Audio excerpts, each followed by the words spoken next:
dibenturkan kekuatan kepolisian dengan Anda semua.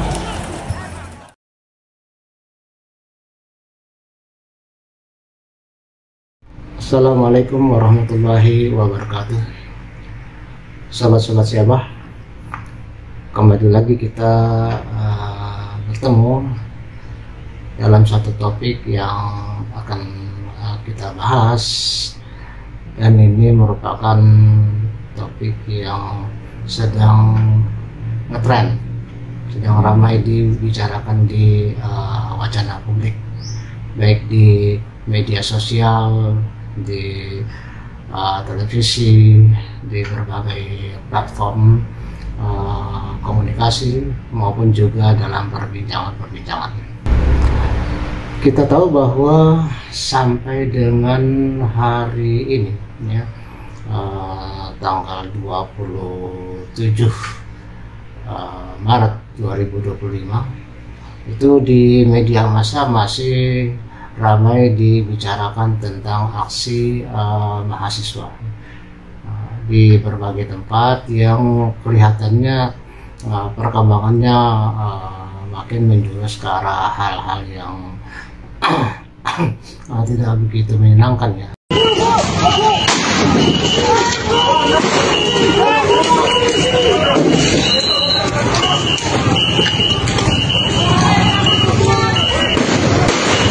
Kenapa Mas?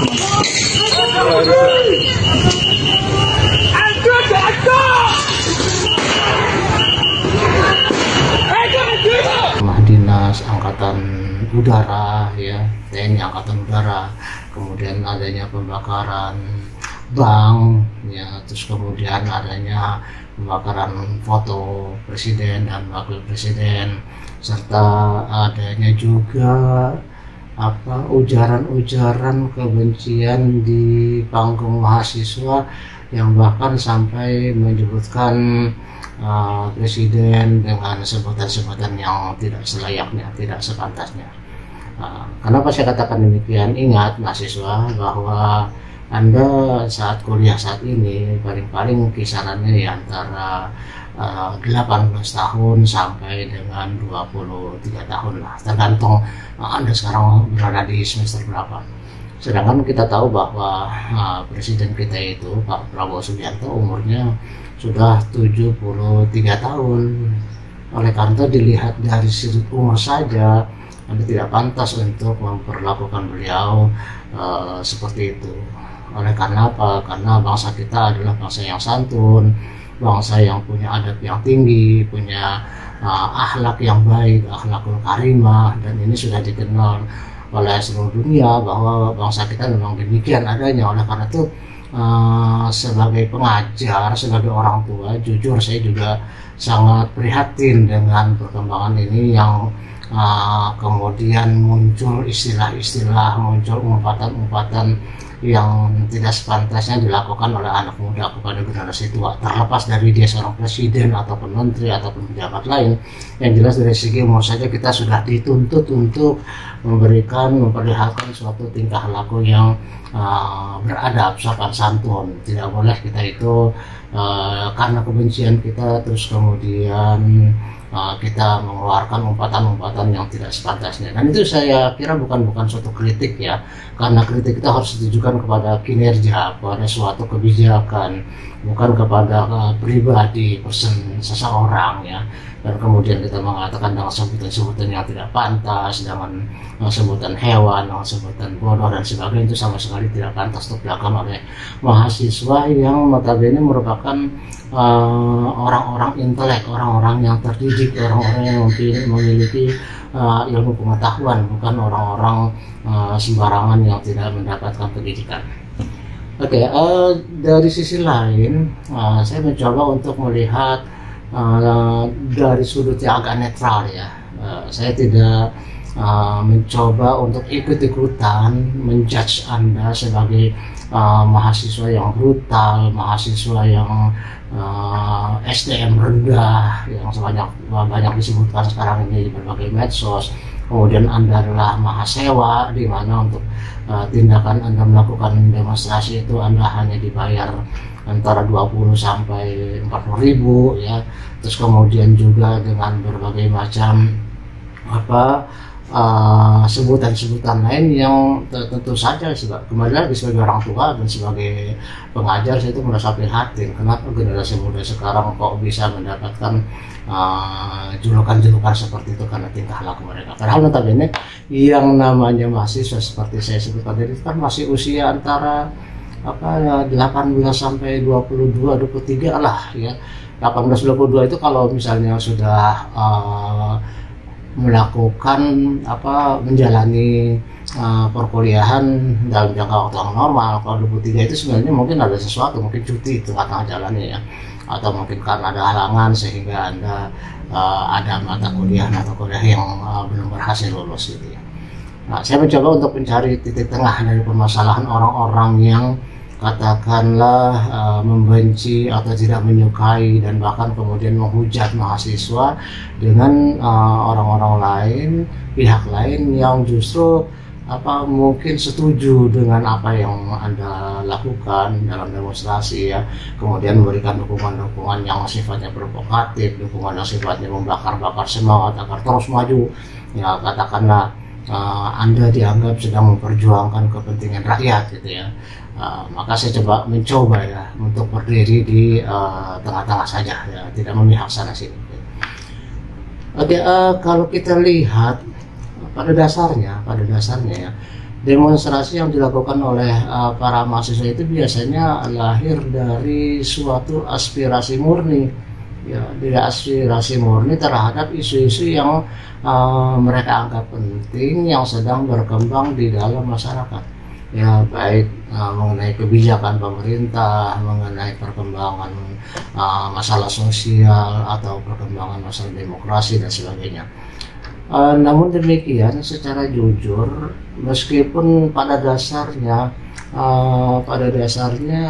aspirasi mahasiswa yang kemudian terwujud dalam bentuk demo itu adalah suatu hal yang murni, lahir dari aspirasi, lahir dari nurani kesadaran akan adanya suatu perkembangan, tapi juga tidak menutup kemungkinan bahwa ada pihak-pihak tertentu yang mencoba untuk menarik manfaat dari kondisi-kondisi yang ada, kondisi kejiwaan dari mahasiswa gitu ya.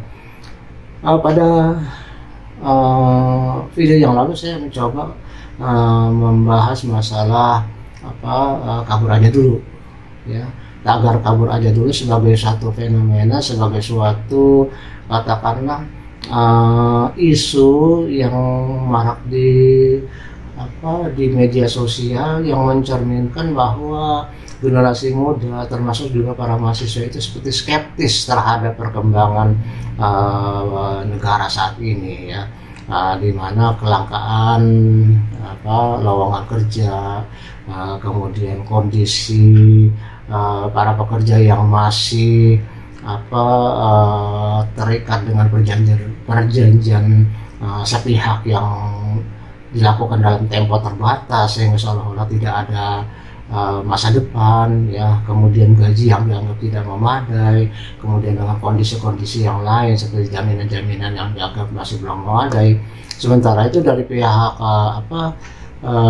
teman-teman yang sudah bekerja di luar negeri itu sering membuat konten-konten tentang katakanlah bagaimana kondisi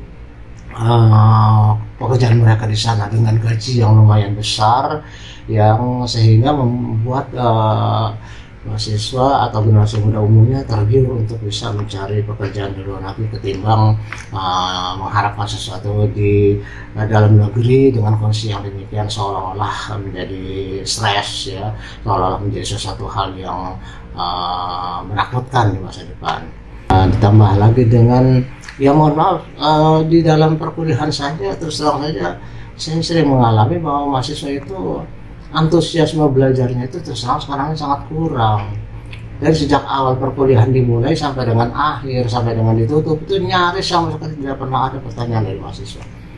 ya sama sekali boleh dikatakan tidak ada mahasiswa yang mengacungkan tangan untuk menyampaikan pertanyaan kepada pengajar, dan ini berlaku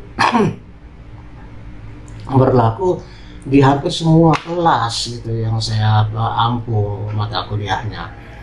Saya sering mengatakan, kenapa sih kalian tidak pernah berani untuk bertanya kepada dosen? Mungkin karena apa? Karena mereka umumnya ya, kalau kata mereka itu ya takut, minder, tidak percaya diri, takut pertanyaannya salah, takut diketawain teman dan sebagainya. Sehingga perkuliahan terus terang aja menjadi suatu hal yang berjalan monoton, ya, membosankan, sepihak. Aliran komunikasinya hanya dari dosen kepada mahasiswa, sementara mahasiswa itu sendiri hanya mendengarkan, dan seringkali bahkan diselingi dengan tingkah laku yang kadang-kadang tidak membuat mata pelajaran yang diberikan itu menjadi lebih dari sapi. Misalnya sambil dengerin kuliah juga sambil main HP, sambil ngobrol sama teman ketawa-ketawa, atau sambil membalas WhatsApp dan sebagainya.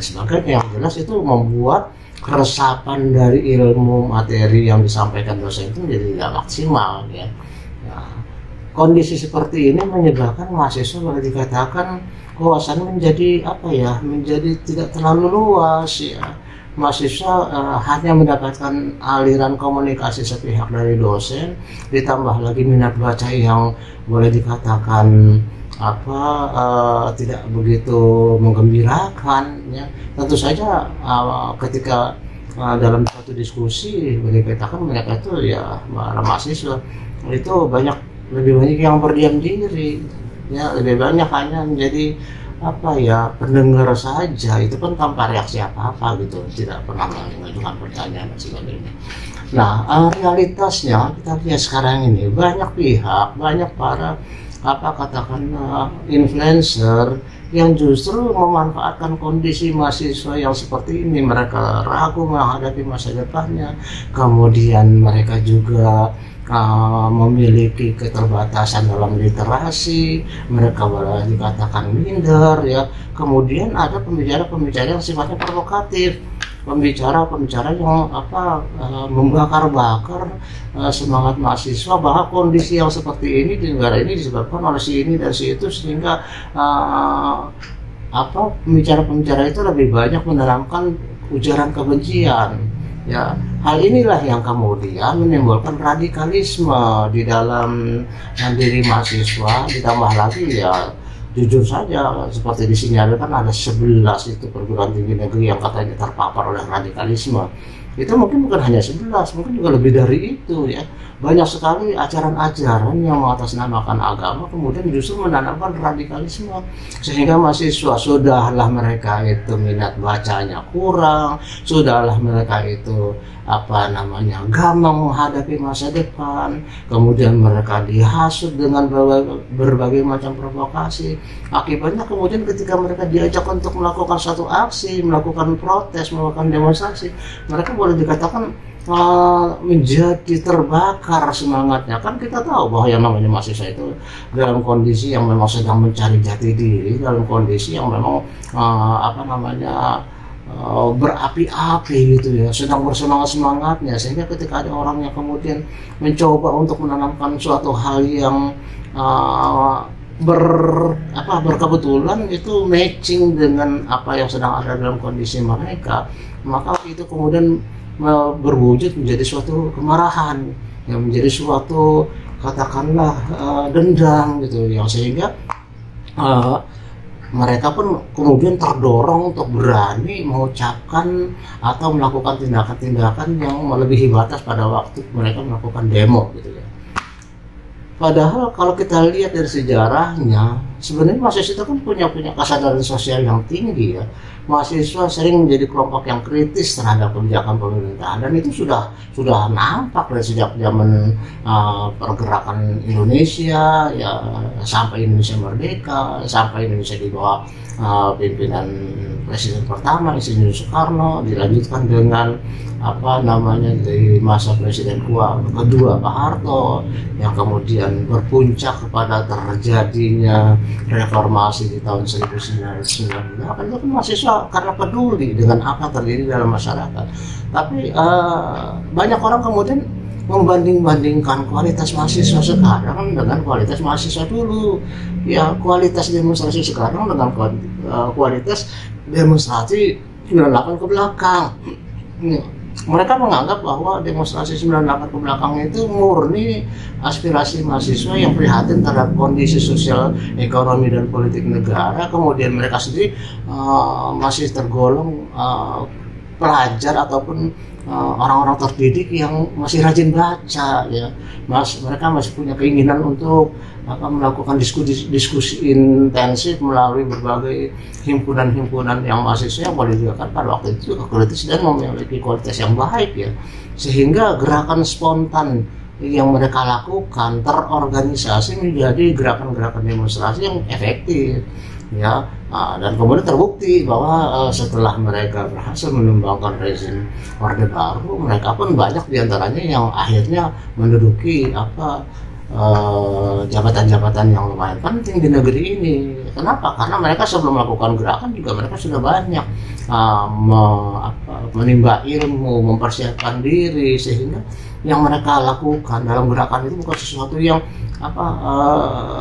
ngawur, bukan sesuatu yang tidak jelas apa tujuannya gitu.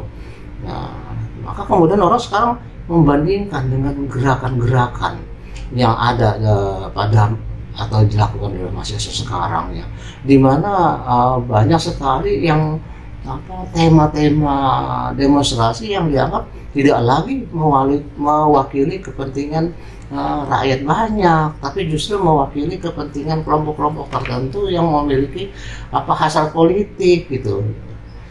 Mahasiswa kemudian katakanlah kemudian mendapatkan julukan mahasewa. Kenapa? Karena mereka seolah-olah hanya disewa untuk menyuarakan kepentingan politik tertentu yang notabene itu bukanlah menjadi kepentingan orang banyak ya. Sebagai contoh misalnya sering disebutkan ya di dalam media sosial, mahasiswa kok nggak pernah tuh menyebutkan tentang perlunya dukungan segera disahkannya undang-undang perampasan aset koruptor misalnya. Tapi justru mahasiswa menyuarakan supaya presiden kita yang sekarang dan wakilnya diganti. Padahal notabene Pak Prabowo dan kabinetnya itu justru sedang gencar-gencarnya berusaha untuk memberantas korupsi. Ini kan kontradiksi jadinya ya. Jadi dengan demikian kalau kita lihat gerakan mahasiswa saat ini dengan sejarah peran mahasiswa di masa yang sudah lalu, itu kelihatannya ada ketidakcocokan ya. Kalau dulu itu arahnya jelas, kepentingan rakyat yang tertindas ya, kemudian adanya keinginan untuk melakukan perubahan dan kebaikan negara, karena pada waktu itu terjadi distorsi politik, terjadinya pembangkangan hak suara, demokrasi dan sebagainya. Kalau sekarang kan enggak. Kenapa kalau ada kemarin itu ada demo mengatakan darurat demokrasi. Darurat demokrasi dari mana? Seorang presiden saja sering kita lihat dicemooh, dikatakan macam-macam. Ini dong zaman Pak Jokowi. Bahkan sampai sekarang masih banyak itu orang-orang yang mencerca, memaki-maki presiden itu dengan sebutan-sebutan yang tidak pantas. Apa itu bukan bukti demokrasi? Lalu mau demokrasi kayak apa lagi ya? Mau seperti apa lagi gitu loh. Terus kemudian sebenarnya dengan demikian ada kecurigaan memang bahwa demonstrasi mahasiswa ini ditunggangi oleh kepentingan politik. Ya, pertama ada aktor-aktor politik di belakang layar yang punya kepentingan misalnya kelompok oposisi atau kelompok kepentingan lain di luar oposisi yang juga tidak menyukai gerakan pemerintah atau merasa terancam dengan kebijakan-kebijakan pemerintah, dan melihat kondisi mahasiswa yang seperti itu yang sedang dilanda tagar kabur aja dulu karena takut menghadapi masa depan. Kemudian di samping itu kondisi mereka sendiri di kampus juga boleh dikatakan ya tidak pernah, atau bahkan jarang sekali lah, kalau dibilang tidak pernah mungkin terlalu ekstrim ya, jarang sekali bertanya kepada dosen, tidak ada dialog, hanya ada komunikasi searah yang diterima, itu pun kadang-kadang karena sambil ngobrol, sambil lihat WA, sambil lihat HP, maka penerimaan mereka menjadi kurang optimal. Ditambah lagi mereka kalau katakanlah untuk media massa penggunaannya mungkin hanya banyak untuk game, hanya untuk nonton TikTok dan sebagainya, dan mungkin presentasi penggunanya secara positif untuk melihat konten-konten yang bermanfaat, yang bernuansa ilmu pengetahuan itu mungkin sedikit sekali ya. Nah, itulah kondisi yang ada pada mahasiswa. Ditambah lagi kemudian para kepentingan, para pemangku kepentingan yang tidak menyukai pemerintah itu, mereka biasanya kan punya dukungan logistik yang besar ya, karena kan mengumpulkan massa yang jumlahnya banyak itu kan perlu logistik, perlu keuangan yang besar. Oleh karena itulah wajar kalau kemudian orang mencurigai ini mahasiswa dapat duit dari mana kok bisa melakukan demo besar-besaran ya, walaupun mungkin banyak juga demo yang murni, tapi kayaknya jumlahnya nggak mungkin terlalu besar. Kenapa? Karena kalau dari isu yang mereka katakanlah lansir atau yang mereka gaungkan, itu boleh dikatakan isu-isu yang hanya menyangkut kepentingan segelintir orang, bukan kepentingan rakyat banyak gitu. Jadi kalau dikatakan bahwa demo itu adalah aspirasi murni dari mahasiswa dengan kondisi mahasiswa seperti yang saya sebutkan berulang-ulang tadi, itu menjadi tidak ada pertemuan. Kondisi mahasiswa seperti ini, kemudian masyarakat juga tidak dalam kondisi yang seperti disebutkan Indonesia gelap atau darurat demokrasi atau apalah gitu ya, tidak seperti itu kondisinya, semua tenang-tenang aja gitu. Lalu kemudian memang kenyataannya ada friksi politik, ada pertempuran politik yang melibatkan pihak-pihak tertentu, sehingga kemudian melihat mahasiswa sebagai suatu barisan atau kelompok yang sangat mudah untuk dimanfaatkan, menyuarakan kepentingan mereka gitu. Saya sering bicara sama mahasiswa itu bahwa dari sejak zaman dulu saja, mungkin Anda pernah nonton film Si Pitung. Film Si Pitung itu ada Demang Mansur yang demi kepentingan orang-orang tertentu rela mengorbankan temannya sendiri, mengorbankan bangsa Indonesia. Karena apa? Untuk membela justru para penjajah Belanda. Maka Demang Mansur ini perlu diibaratkan mungkin sekarang juga banyak itu ada di kampus-kampus ya, yang karena kelompok-kelompok tertentu membutuhkan mereka, lalu kemudian mereka mendapatkan pendanaan, mendapatkan fasilitas, mendapatkan logistik yang baik, lalu melihat realitas mahasiswa kondisinya dalam keadaan gamang, dalam keadaan putus asa menghadapi masa depan, dalam kondisi yang katakanlah mereka tidak optim belajar, maka kemudian kondisi ini yang dimanfaatkan oleh kelompok-kelompok tertentu untuk bisa menggerakkan mahasiswa menyuarakan kepentingan mereka.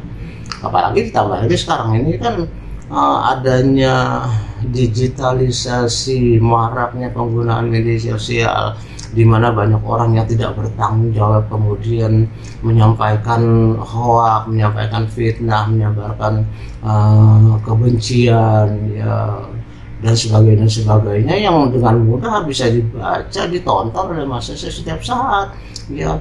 Pidato-pidato dari orang-orang tertentu yang notabene lebih banyak negatifnya terhadap pemerintah, yang memandang segala sesuatu secara skeptis, pesimis terhadap Indonesia masa depan, dan seolah-olah tidak rela kalau Indonesia ini kemudian berkembang. Maka kemudian mahasiswa menjadi sasaran empuk dari provokasi mereka ya. Ini harus kita waspadai. Dan anehnya lagi, saya nggak ngerti kenapa kok malah kampus-kampus itu menyenangi orang-orang seperti ini ya, malah suka mengundang orang-orang yang jelas-jelas dalam kiprahnya di masyarakat secara nasional maupun secara lokal nggak ada kontribusinya, kecuali ngomong-ngomong aja, kecuali pidato sana pidato sini, bakar semangat orang untuk melakukan membenci pemerintah dan sebagainya. Ini karena ada peranan media massa, media sosial sudah begitu akrab dengan kehidupan sehari-hari, maka bisa saja media sosial ini menjadi inspirasi bagi para kaum muda untuk kemudian menyerap apa yang disampaikan oleh para provokator melalui media massa tersebut, sehingga ketika mahasiswa itu demo, ya kemudian terujarlah ucapan-ucapan yang tidak pantas, meniru apa yang sudah dicontohkan oleh para orang-orang yang tidak bertanggung jawab, yang notabene hanya merusak ya masyarakat dan otomatis juga merusak masa depan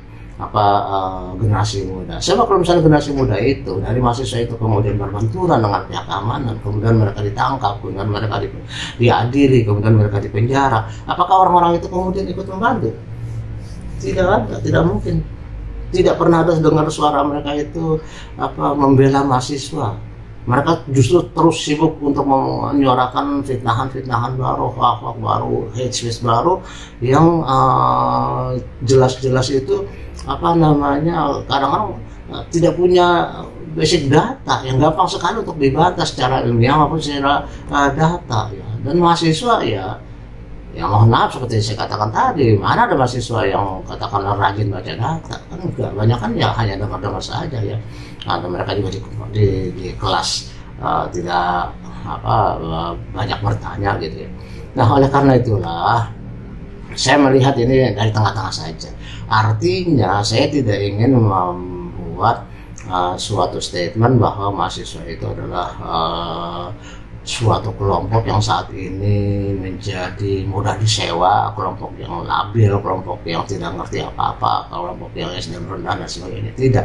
Tapi saya justru ingin melihat bahwa kondisi mahasiswa seperti ini kemudian dimanfaatkan oleh kelompok-kelompok tertentu, kemudian juga dibakar oleh media massa, kemudian juga mereka melihat realitasnya bahwa memang kehidupan sehari-hari ini masih sangat sulit ya, baik di alam yang mereka sendiri maupun oleh orang tua mereka. Dan mereka juga ketakutan akan masa depan mereka ketika mereka lulus itu hanya menjadi pengangguran baru. Nah itulah yang kemudian yang ada dalam pikiran mereka adalah semangat untuk melakukan perubahan seperti apa. Nah, mereka tidak terkonsep. Mereka justru hanya mendengarkan ocehan-ocehan atau ucapan-ucapan yang sifatnya provokasi yang keluar dari orang-orang yang tidak bertanggung jawab, yang pada akhirnya justru akan merugikan mereka sendiri, yang membuat mereka justru menjadi semakin gelap masa depannya ketika mereka berhadapan dengan hukum, ketika mereka menjadi orang yang pernah mengalami penjara. Itu kan susah, makin susah mencari pekerjaan, apalagi kemudian mereka terekam secara digital bahwa mereka pernah demo dan mengeluarkan ucapan-ucapan yang tidak pantas. Itu kan akan menjadi catatan dari pihak-pihak penerima tenaga kerja, termasuk juga jangan salah loh, nanti juga dari segi yang paling ringan saja, dari jodoh saja mereka akan susah. Kenapa? Wah, nanti calon mertua akan melihatnya orang dulu berani ngata-ngatain presiden nih, jangan presidennya katanya jangan saya lagi, nanti saya dimaki-maki lagi, nggak usah deh. Nanti akhirnya jangankan cari pekerjaan, cari jodoh aja jadi susah gitu ya. Apakah orang-orang yang membakar-bakar semangat itu kemudian ada peran membantu kita? Nggak mungkin, jangan diharapkan lah. Ya, jadi dengan demikian yang harus kita perhatikan para mahasiswa. Saya tidak menyalahkan Anda. Saya tidak menyalahkan Anda sebagai pihak yang dikatakan ditipu ataupun dibodohi oleh orang lain.